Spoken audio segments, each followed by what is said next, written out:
Hello, welcome to Tips on Teens. My name is Kent Toussaint, licensed marriage and family therapist, coming to you live on Facebook as I do every Wednesday at 12 o'clock to answer your parenting questions. I'm the founder and clinical director of Teen Therapy Center and also the executive director of the nonprofit organization Child and Teen Counseling here in Woodland Hills.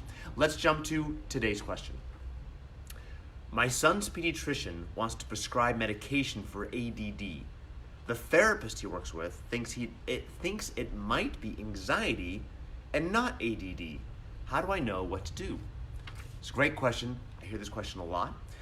This question kind of mirrors a question that we answered a few weeks ago, but I think it bears repeating as it has its own uniqueness to it. So ADD, or what is really now called ADHD, it's a big umbrella diagnosis, attention deficit hyperactivity disorder. There's three components to that. There's the inattentive type, the kids who just can't pay attention, just off in space all the time. The hyper type, which is a kid who's just bouncing on the walls all the time and just can't focus because they're just moving all the time. And there's the also combined, which combines inattentive and hyperactive. So ADHD is an organic diagnosis. It's someone is born with. It is how their brain is wired. So that's how that is. Now, there are a lot of kids who are diagnosed with ADHD, but I think, and sometimes it's overdiagnosed. A lot of times, anxiety can mirror ADHD. Now, how do you know the difference? First, I would try to do some experimentation on your own, as I know a lot of parents are concerned about medication, and I understand why. And by the way, I am not a medical doctor. I cannot give you direct medical advice. All I can say is, if you really want direct medical advice, talk to your doctor. But what I can say anecdotally is, medication, what parents gets concerned about a lot is how it kind of dampens down a child's personality. They kind of get like a zombie-like. They just flat, and kids don't like it, parents don't like it. The other concerns are the appetite suppression, where kids can't eat because food just seems disgusting, and that creates kids, lowers their blood sugar, makes them more irritable. They need to eat to grow, have energy. There's a lot of different areas of concern around medication, and I get that. What I would do in this situation is let's rule out other situations. Let's make sure that this kid has, and again, I don't know how old this kid is. I don't know if this kid is 8 or 16. Excuse me. But let's make sure this kid has a healthy sleep pattern. Is this kid getting close to 10 hours of sleep at night? Is this kid eating healthy food on a regular basis? Is this kid getting a moderate amount of exercise? Does this kid have too much screen time? Screen time can really stimulate a brain and kind of amplify all the hyperactivity or inattentiveness.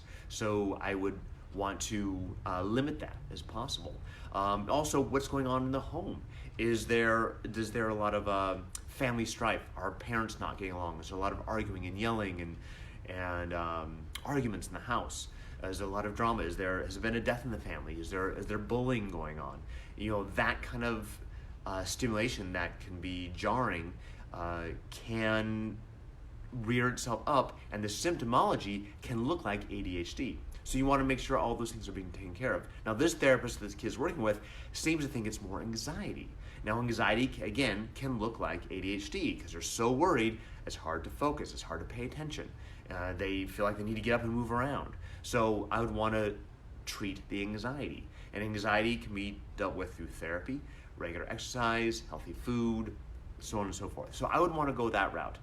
If you're still unsure, and you want to be absolutely sure that before you do the medication route, go see a psychologist who does testing evaluation. Like we have a psychologist on staff here named Catherine Barrett who does testing, and we can figure out, give a diagnosis of, is ADHD the proper diagnosis? And if you have that diagnosis, if your child has that diagnosis, perhaps medication is a good way to go. And then you got to work with your doctor or your child psychiatrist to find out what the right combination of medication is. And be forewarned, it's an experimentation. Doctors don't always know exactly which medication to give. There's a lot of ADHD medications, a lot of different types to prescribe. And a lot of times it's experimentation. I've seen kids who've gotten the right balance of medication and it's worked wonders. I've also seen kids go through medication after medication and not find that right balance. So it's taking the time to go through that to find the right solution. I've heard of other people trying alternative methods. I've heard of people trying acupuncture. I've heard of people trying neurofeedback. And sometimes it works, sometimes it doesn't, just like medication. So do your research, go find that out, keep talking to your doctor, talk to your therapist. If you like your therapist, you trust your therapist, collaborate with that therapist. That therapist should have good referrals for you to find out exactly if this diagnosis is ADHD or if it's anxiety or something else. So thanks for tuning in. We love your questions. Please send your questions to tipsonteens@teentherapycenter.com, or you can direct message us right here on Facebook. We love your questions. I'll be right back here next Wednesday at noon to answer the next question. Thanks a lot. Bye-bye.